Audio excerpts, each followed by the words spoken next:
Um, so we're gonna work on this today together, and you already know the projects, right? Does everybody have the reference material? Yeah. Is it anybody that doesn't have the reference material? Okay.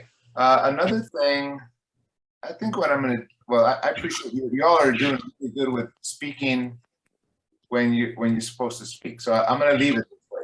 It's when it starts going like this, going crazy, then I have to mute everybody, and then we have to, call on people. So as long as it's like this, quiet, concentrated artists that speak when they need to speak, then it's good. Okay, so everybody has the reference material. So today's goal is to really concentrate on two things. One, the drawing. Two, once the drawing is ready and looking really good, because that's going to be the foundation for the entire work, then we want to put a tone. Hopefully by the end of the day, you can put that nice tone over your drawing. And if not, because you're still working on the drawing, it's no problem. You will at least see what we want. And then, you could do it later on today or tomorrow or next day, and then just work on it. But basically, this is what I want to concentrate in the next couple of hours is this. So here is,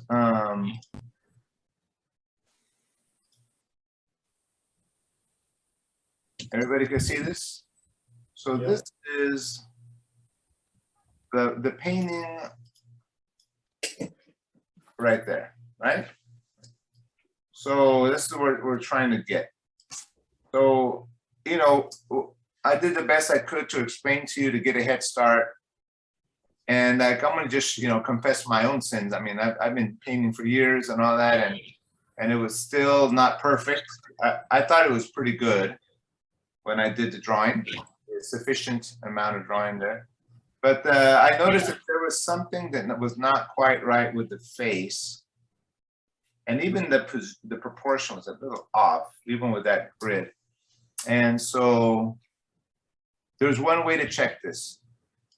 Put it against, go overlay it as best you can. Of course, you got to make sure that the way you take the picture is done correctly. In other words, not a distorted picture. Never throw a distorted picture over that because it's not accurate, But if the picture was taken correctly with all the the edge of the canvas parallel to the edge of the lens, as you can see it, then it can work, right? So I noticed there's a few adjustments that needed to be done. So look what I did. Oh, hold on. I threw some lines, and I noticed a few things that needed to be adjusted just by lowering the opacity. See my line, where my lines are, and compared to the red lines of the actual photograph. So then I corrected this. Even the face, I noticed that the nose needed to be a little bit longer. The eyes, so I went here and I did a few adjustments. And now I'm really happy with what I have. To me, it looks pretty much exact now. To me, it's as good as I can. So I'll show you now what I have. And that's kind of the type of thing that I think we should be doing. Hold on, where am I at? I don't even see myself. Where am I?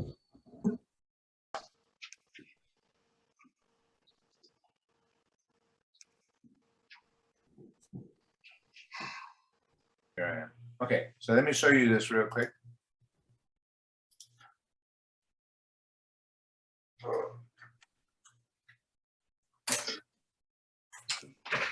Oh, so now I got this. Now the feet looks pretty good. That the face is the most important thing. You got it pretty correct.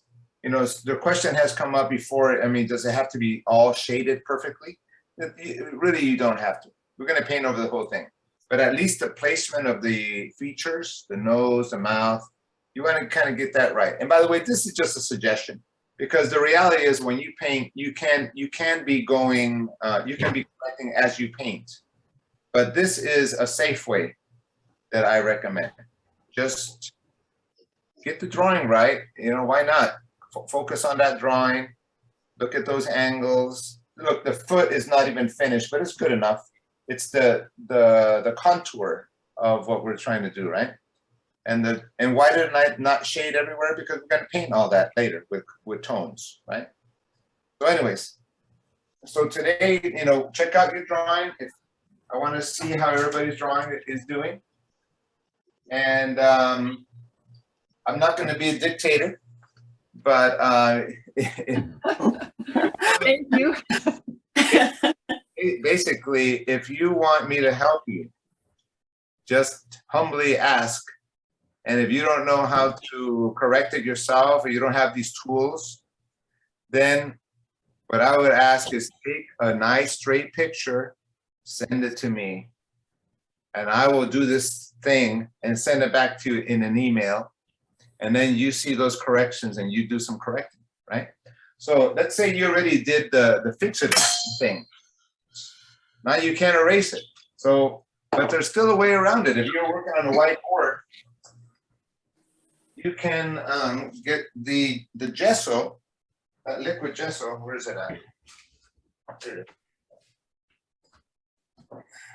Get this nice liquid gesso. It's very, very opaque white. Just put it a little bit somewhere and just clean up some lines. It dries very fast. And then you can kind of recorrect certain things. It's really cool to work with this.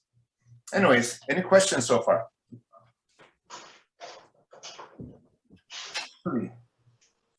I do. This Go is ahead. Julie. Yes, go ahead. If you spray the fixative and it's still smudgy, does that mean you don't have enough fixative on it? Probably, because it should seal it. Yeah. Any other questions? Cindy? Yeah, my Cintiq isn't turning on, so I sent you an email of my picture, if you wouldn't mind overlaying that, if that's okay? Okay. Okay, thanks. Okay, let me see. Did it come in? I haven't seen it yet. Okay. Okay, I see it now. Okay, sounds good. All right. Wonderful, wonderful. Okay, friends. So let me do something in front of you, okay? Because now that we talked about the drawing aspect, it seems like it's pretty clear what our goal is. I want to show you what the next goal is for today or the next days. So let me go back to the share screen here. Okay, so here, let's say we get that drawing just right. And then take a look at this. You see this? This is more or less how we want it to look like in the monochrome before we get into color. So this is actually the actual painting right there, but I just kind of, just to illustrate the point, I want you all to see how it more or less should look. When I put that, we're going to put a tone over the whole thing.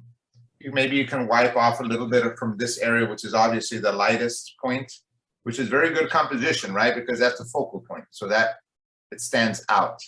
There's some accents of light right through here. We don't have to lift anything up here because we're going to be putting paint there and lifting that up. Okay. And I noticed people taking pictures. That's a good idea. And if you know how to do screenshots, that's also a good idea. To we're going to document some of these steps that we're going to be doing. All right. So that's kind of the goal. It's kind of simple. Basically, let's focus on our drawing on day one. And when the drawing looks very good, let's put that fixative on it so it doesn't smear. And then we're going to start using raw sienna and a little bit of maybe a touch of black in it. And I'm going to do that in front of you in a few minutes because I'm happy with my drawing. And you all probably could take a pause from what you're doing and just watch me do it. And then we'll take it from there, okay? Okay. Very good.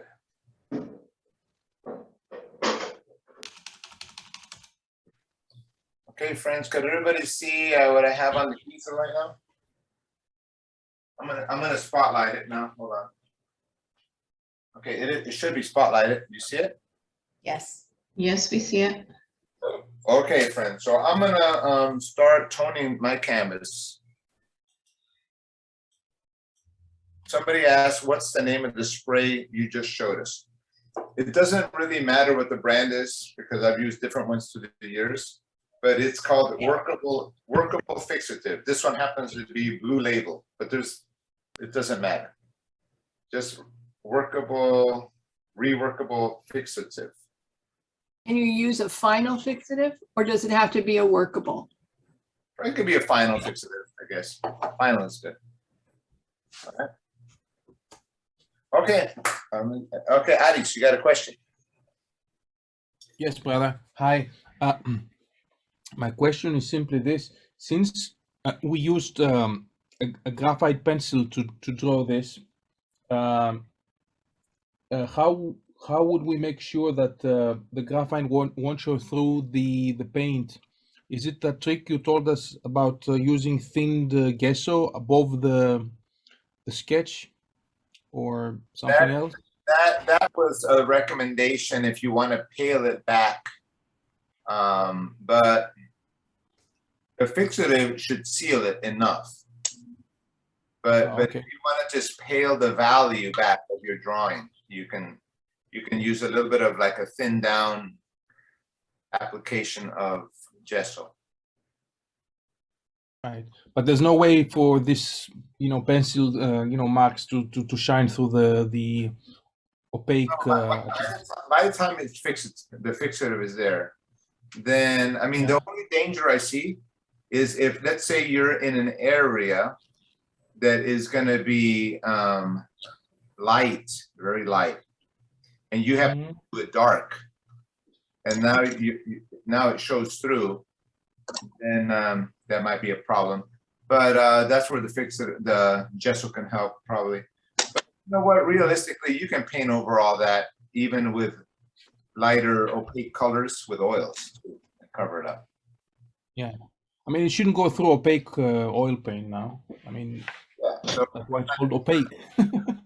that's why it's opaque. Yeah. Yeah, thank you. Okay.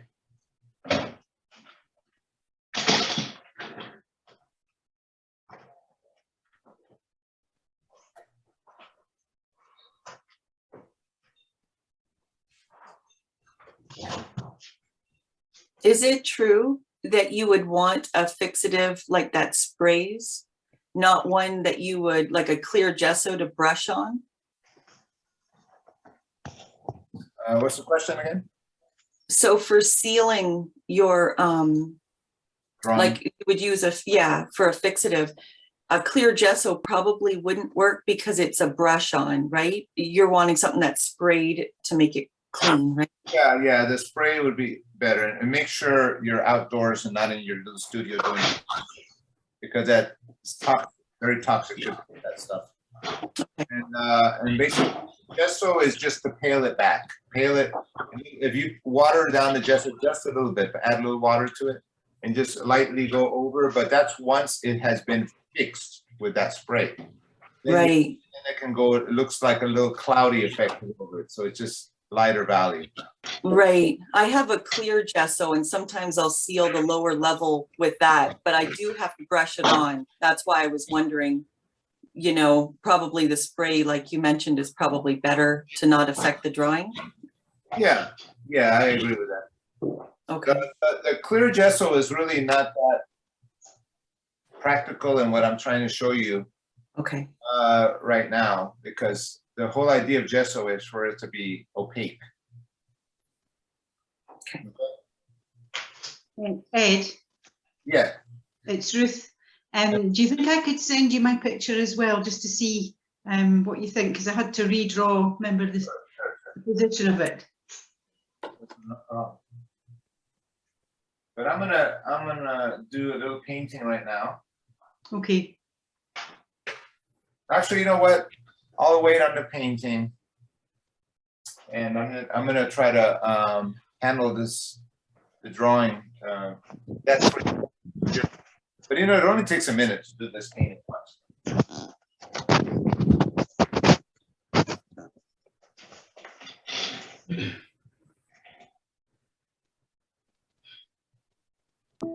You know what? I'm gonna put everybody on mute, but allow you to unmute whenever you need to, okay?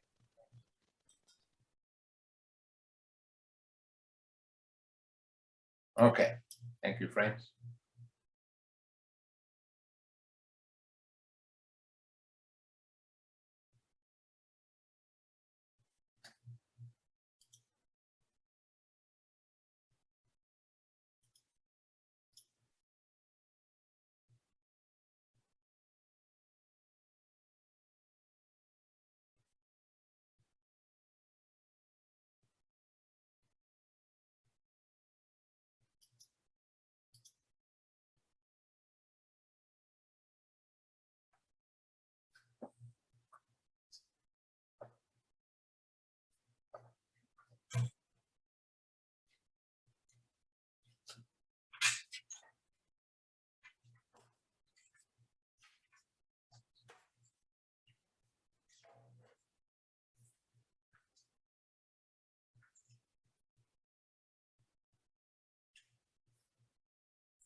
Okay, friends, I had to do a change of strategy because my little iPad wasn't working properly.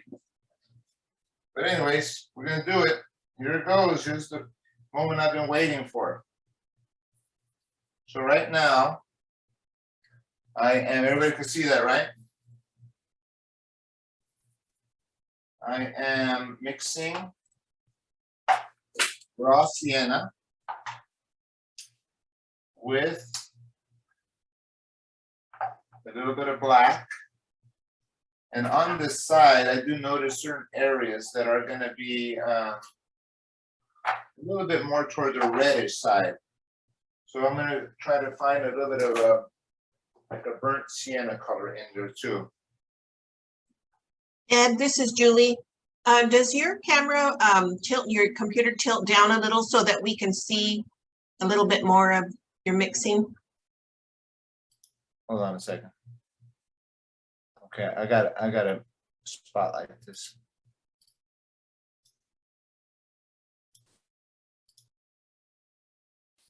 No, I can't show you the color mixing. I'm sorry. It's impossible. I'm just gonna have to explain it to you. Because right now, the only camera being used is the zoom camera. You see what I mean?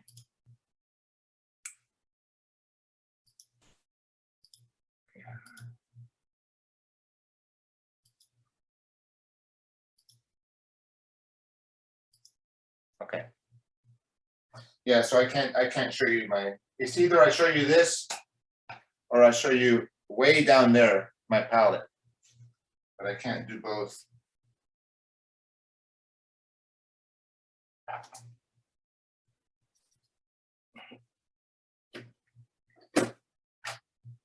You got to find some burnt sienna though.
Okay, here it goes.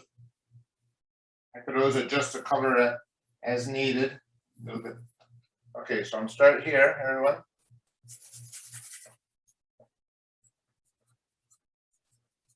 Nice color, nice color. I think it's gonna work good.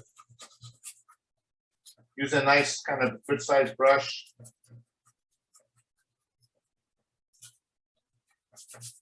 Yeah, I think that's perfect.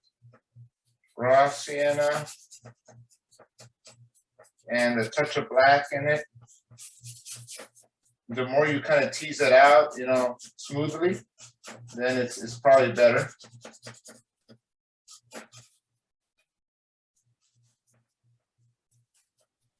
Do you have Italian varnish on your canvas? Yes, I did an Italian varnish. Again, to not confuse anybody, it's Italian varnish oil painting medium, and a little just to thin it out a little bit. I put a little bit of the you know, that solvent.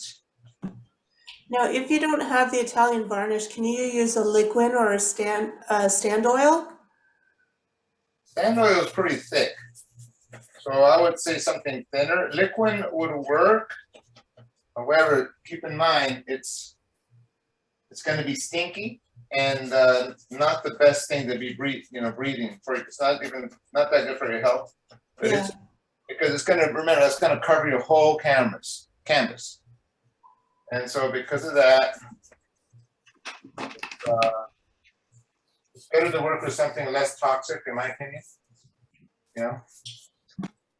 But if that's your only option, it would work.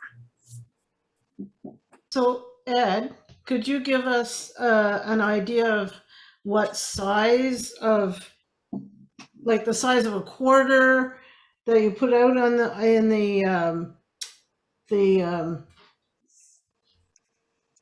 you know, the first thing, what was that called? I got it in my hand. Italian varnish.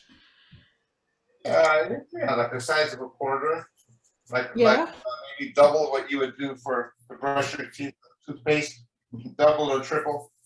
Oh, okay. Ed, Yeah. two questions. One is I have a glazed medium. It's ideal for thin glazes, fine detail, smooth brushwork, and I've been using it for a long time.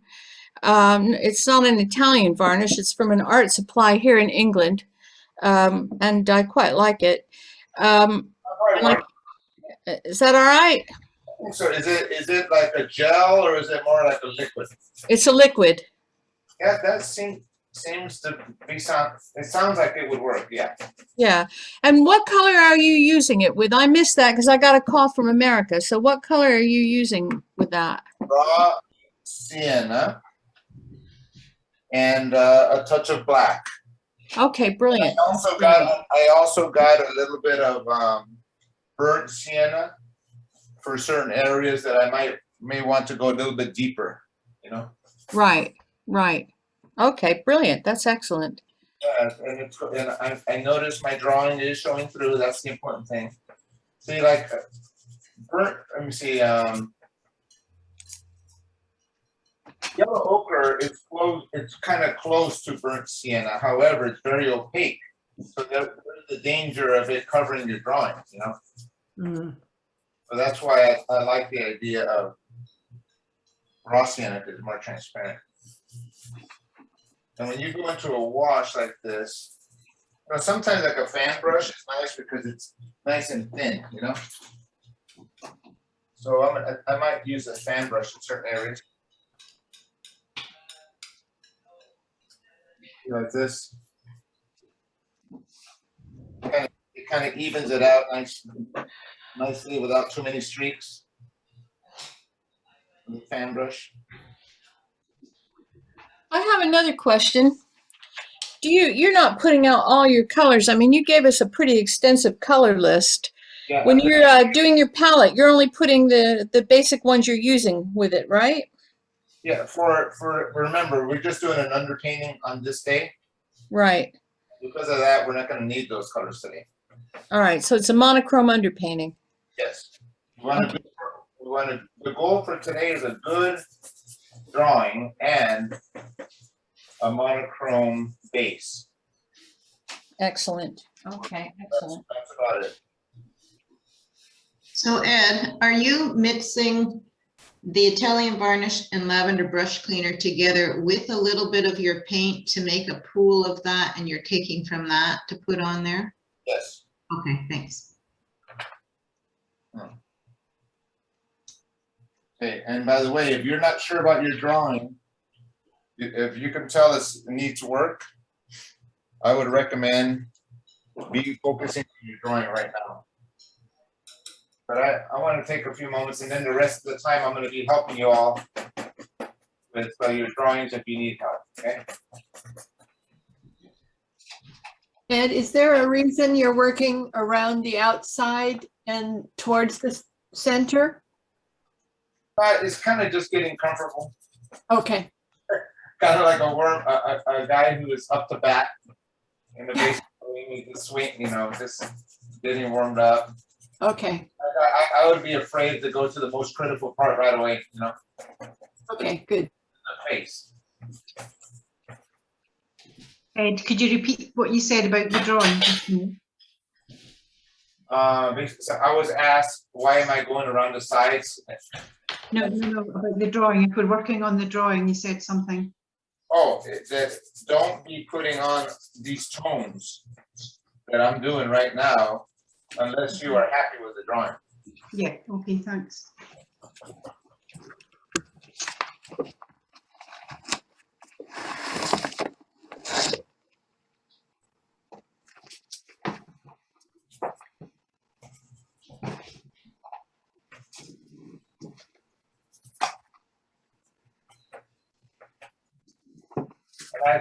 As I'm looking at that little, as I'm laying this on, you notice right away there's areas that should be darker. So in a few moments, when I finish paint a general tone, I'll probably, my goal is right away, I'm gonna go to those dark areas and start putting in some deeper tones.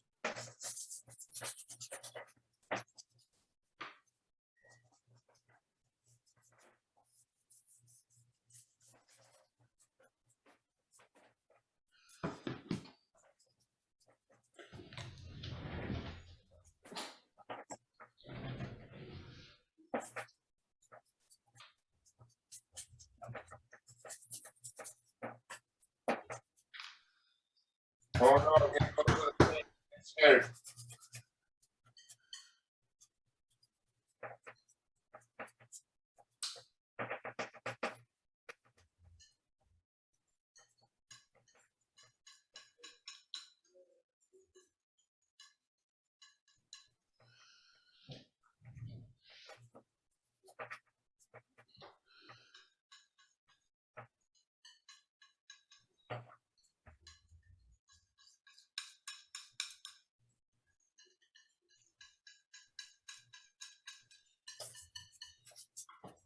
Yeah, I don't know why I'm doing it. I just kind of instinctively, I feel better going to the sides. And then I'm gonna start zooming in on the face toward the end. I guess it's like feeling that I want to be cautious.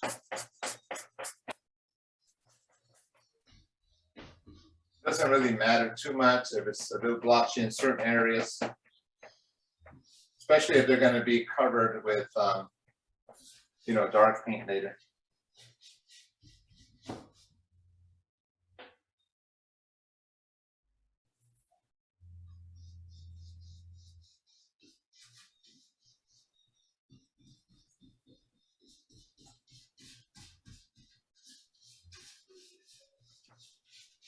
Is the Italian varnish not toxic? It's pretty safe. It's pretty nice. Not that toxic. No, not really. It's made by a company called Natural Pigments, Rublev, and I think it has beeswax in it and linseed oil. You know, so it's not bad. Could you even just use a linseed oil? Well, it'll take a long time to dry. The reason why I ask is because if you live out in the country where you don't have a lot of art supplies available and you kind of get what you get, you may not be able to, like I may not be able to find all these things. Can you order online, or they don't send packages out there? I could order online, but there's no guarantee that I could get it like next day or something like that. Yeah, okay, well, if you want to keep up with the pace of the class, yeah, then you can use an alternative method.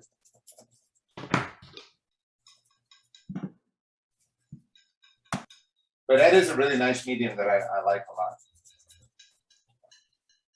I've tried many other ones, you know, through the years, but I really gravitate toward that one now. It's really good. It's like a gel. It just has a nice smell to it. It has a nice tackiness to it.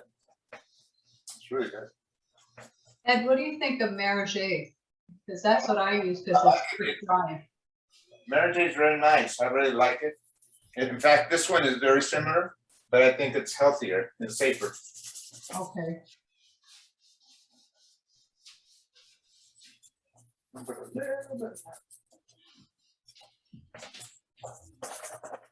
And you have on your Amazon page the Gambar gloss picture varnish?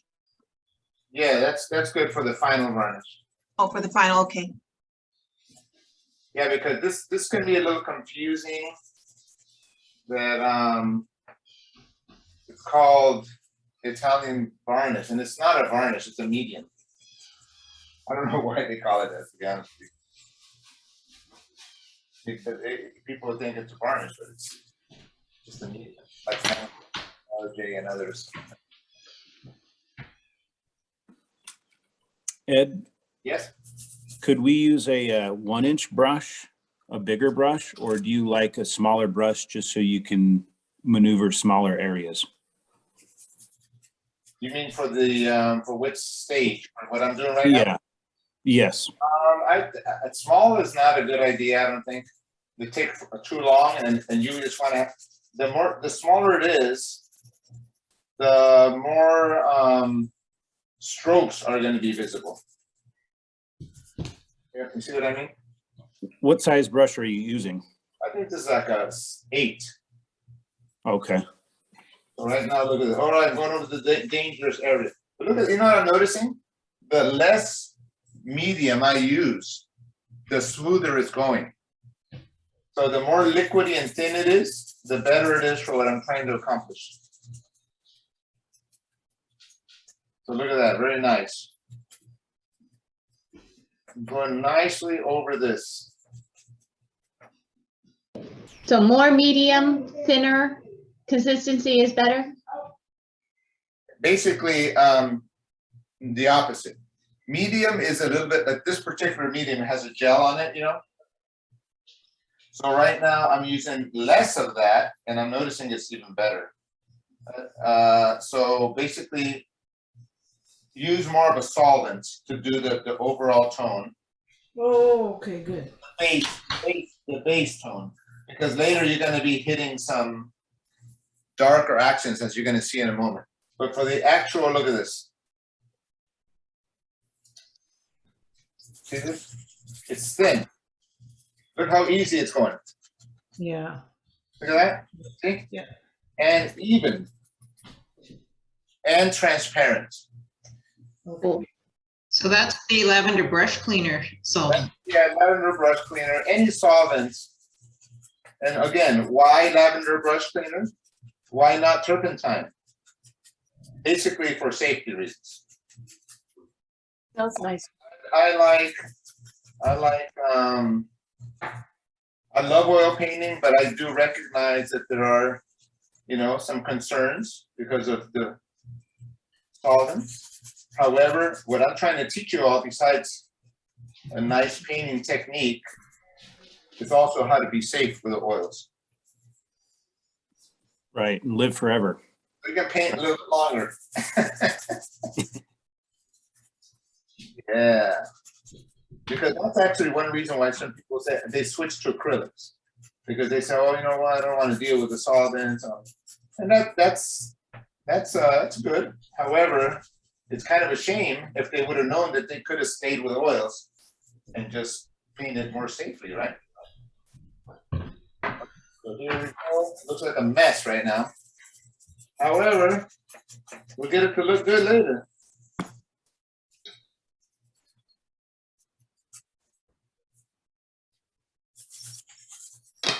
Almost.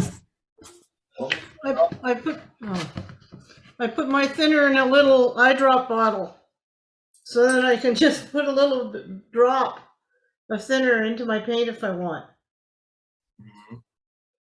I like that idea, Evelyn. Yeah, it works really well.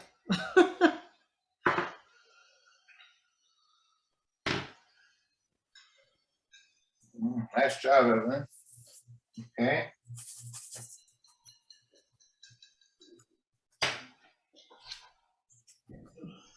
All right, so stage 1 is about finish on mine. It's a mess, looks like a mess. But we'll get it to look good. then I'll get nice accents and stuff later, you know? So let me help some of you all with the drawing that feel that you can use a little help. And I'll get back to this in a few moments, okay? So, but basically, before I do that, this is what we're going to be doing next. Watch, this is going to be a lot of fun. Let me see some umber. I mean, burnt umber. Burnt umber. Make a little bit of ultramarine.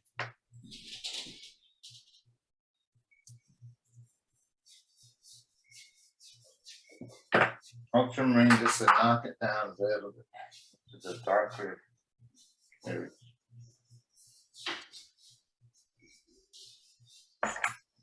Okay, so for example, I know that that top corner is gonna. So once you got an overall base like that, check this out. Now I'm gonna go into these areas. See, and I'm gonna start already seeing where shadows should be. And I'm really looking at my monochrome approach there. This is all nice Rembrandt-y shadows right here. Where that column is. Going all the way down here. I'm going to define all this stuff here.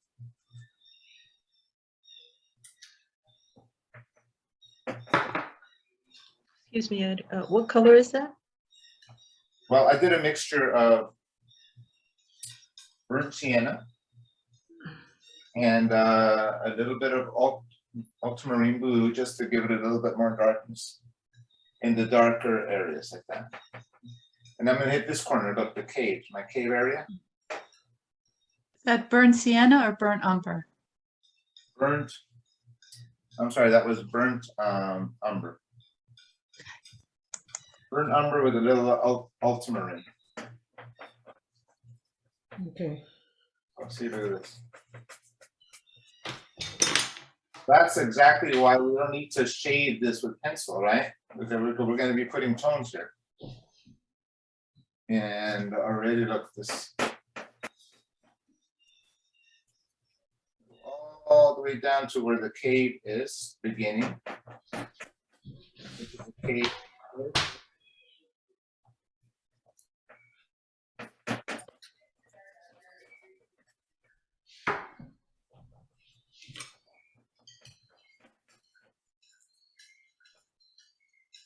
Okay, so you see where I'm heading with this, right?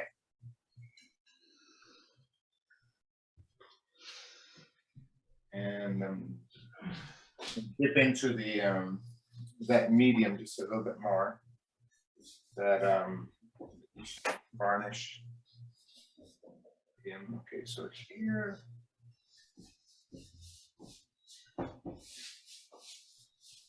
And I think we mentioned this in our kickoff meeting, that you don't need to go as dark necessarily. In other words, if you look at the original painting, you're going to see that certain areas are super dark, right? Do you need to go that dark for the underpainting? You don't have to. You're probably wondering why not? Because the reason is because you want to maybe reserve that for the actual colors, you know? So get that dark in the right colors and just give it a little snap at toward the end, you know? So are you mixing that dark with the solvent just the same way you did the raw sienna? Right now I'm adding, I'm not really using the solvent anymore. I'm using a little bit more like substantial paints on the darks. Okay. So a little bit more of the more pure paint because, and the reason is because there is already an amount of medium on my board, right? Because of that initial pass, right? In other words, when I put that initial tone, there was already medium there, so I don't want to put more medium. See what I mean? it's enough to serve as a bed so that I can just, you know, start working over it. Is this called alla prima then, what you're doing? Well, technically, alla prima is you do the entire painting Oh, okay. in one shot. So technically, it's not alla prima because Rembrandt would do things in layers, and which works nice for our workshop because we know we're going to be several days, you know, on this. Okay.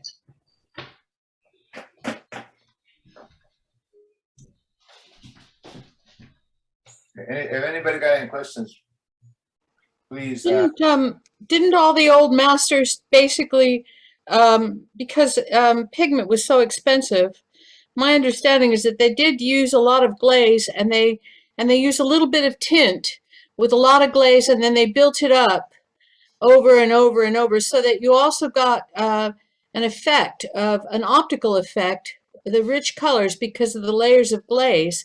It refracted the light, it bent the light and shone it back to you, so that it looked that's why they look so rich all the time. Yes, I agree with that. The only thing I didn't never heard of is that they did that because of, you know, the cost.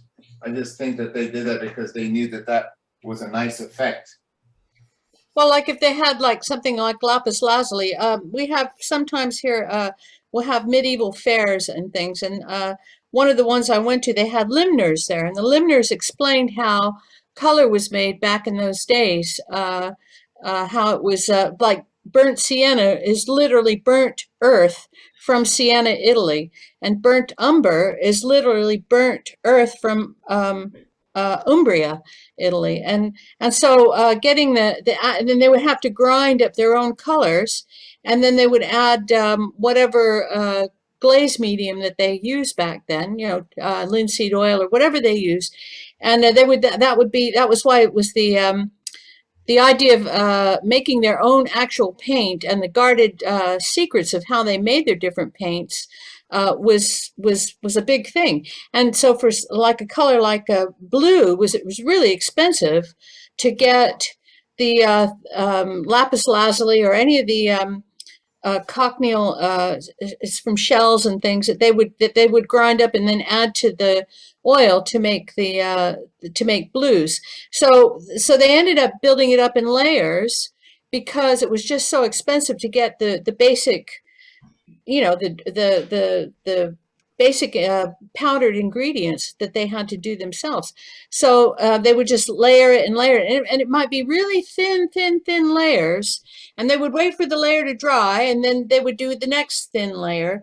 But the side effect of that was that with the thin layers, it was like a piece of glass after it was done, and it refracted or bent the light back to the eye and made it really, really rich. And that's how they got all those rich colors back in those days. Where we get it out of a tube now, we can get the color exactly we want. But if we had to grind our own, you know, I'd have to get English dirt and put it inside some sort of glaze and see if it could work, which probably it wouldn't, I don't know. But anyway, that was how they did it, was my understanding. Well, that's how the limners explained it to us, how they actually made pigments for oil painting. And then the other I read about the building up, I read somewhere some sort of instruction. Yeah. So that's why I have the glaze medium, is to just add a slight bit of color to it, and then everything just be like a buildup of glaze, which dries pretty quickly. It's the actual glaze medium that I've been using is actually more fast drying than just putting straight oil paint on the canvas. It speeds it up. You're So, right. Yeah, glazing definitely is more refractive light, and which makes it more luminous. So yeah. We're going to be doing glazing in this workshop. We're going to try to copy the areas that are basically, there is 3 ways of applying paint in oil, and that is transparent, which is glazes. There is opaque, And then there's somewhere in between, and that's called the stumbling. So we're gonna hit all those areas. And then you can tell by looking at the painting which one of those areas really requires what application. Okay. Very interesting. Yeah, I know that Rembrandt, he did his own paints, so it's pretty interesting. Yeah, yeah. I think most of the artists of his day, Da Vinci, all of them, well, Da Vinci was early, but anyway, they all had to make up their own paint. So jealously guarded secrets. I guess unless you're one of their students, right? Yeah, exactly. Exactly. School of Rembrandt and all that. You can use a rag once in a while to smooth things out a little bit if you want.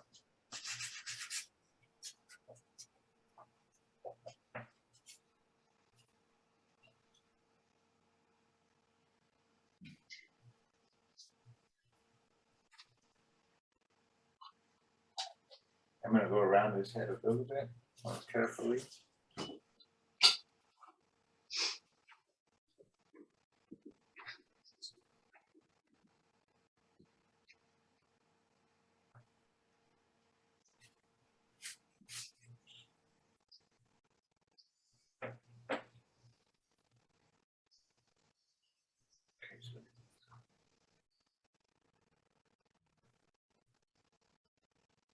So you're just paying attention to the shape of his skull versus, because he has hair there, but it's against the dark, right? So you want the dark there first. Is that? I'm just getting that tone in the background. I'm looking at my screen right now. And then just kind of like seeing where is it lighter, where is it darker? You know, I start laying in those two.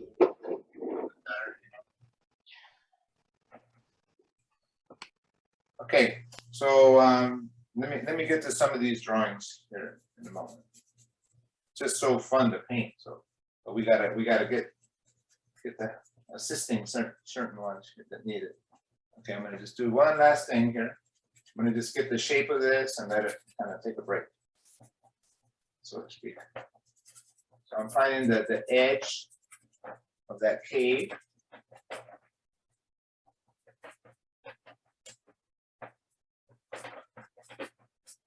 So look for big masses.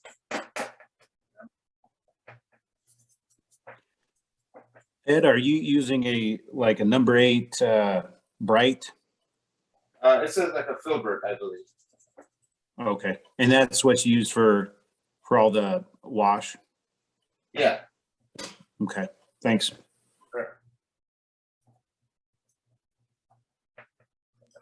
Can we translate the number 8 into either inches or centimeters? I don't know what exactly it refers to. It's just what Is it about like an inch wide or? It's around maybe close to an inch, yeah. Mine's about 5/8. I just measured it. That's an 8? Oh, okay. Okay. So I'm trying to hit my extreme darks here in certain areas, but not going 100%. Just going, you know.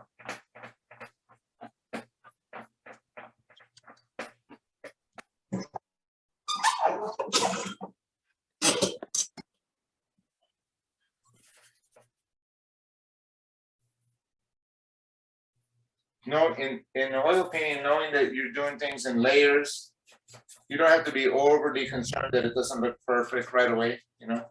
Just lay it in. And then later on, you can do refinements as you go. Ed, I have a question regarding the difference between a monochrome and a grisaille. It's the same thing. It is the same. Okay. It's a different way of saying it. Okay. Grisaille to me is more like into the grays because it sounds like gris, you know, in Spanish and in Latin, which is very similar. Gris is gray. So sometimes, interesting. Sometimes, or there's also another way of saying it, imprimatura. Imprimatura is like a foundational type of approach, you know. So they're all kind of the same, kind of like synonyms.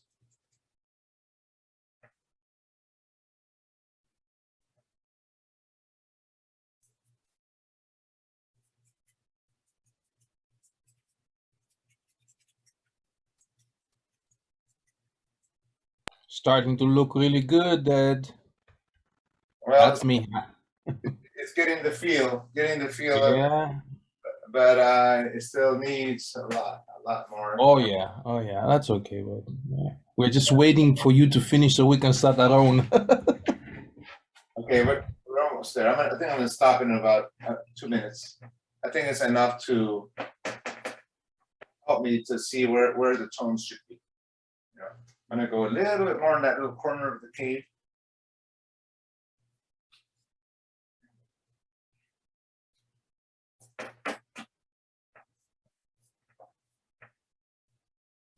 The nice thing about oil paints, the more the layer is dry, then it takes the paint more beautifully. The first layers are a little, rough looking. But if you study this Rembrandt up close, you will see areas like around here that are rough. And it's nice to kind of allow areas to be like nice rough strokes and other areas to be nice and opaque too. So that's one of the goals, is try to kind of get the feel of what Rembrandt was actually doing.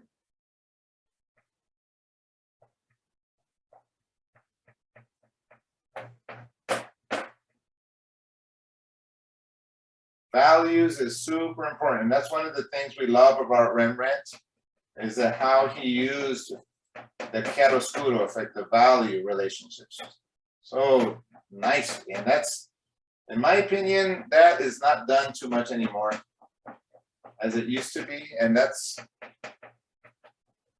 what's missing in that classical look, the use of value relationships like that.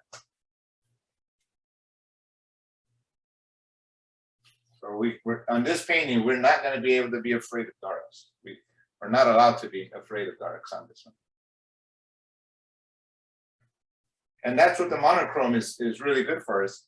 It allows us to explore all those darks and where they are. And when you have those dark values, then the lights really pop out. Great, Okay, I better stop it because now we're getting into the details. Okay, I'll keep working on this later. Okay, so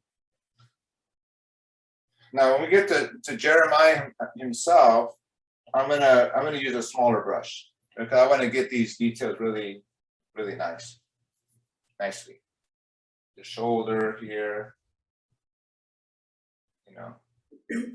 So do you want us to have the underpainting completely done for next week? Yes, if possible. If not, you know what? If not, don't worry about it. I'll be helping everybody at whatever pace they are going. The class will move forward, but my hope is I just want to make sure everybody's at the right stage for where they should be at, make this right. And look at how much fun this is. See how I'm hitting these darks here? What size brush are you using for the detail here?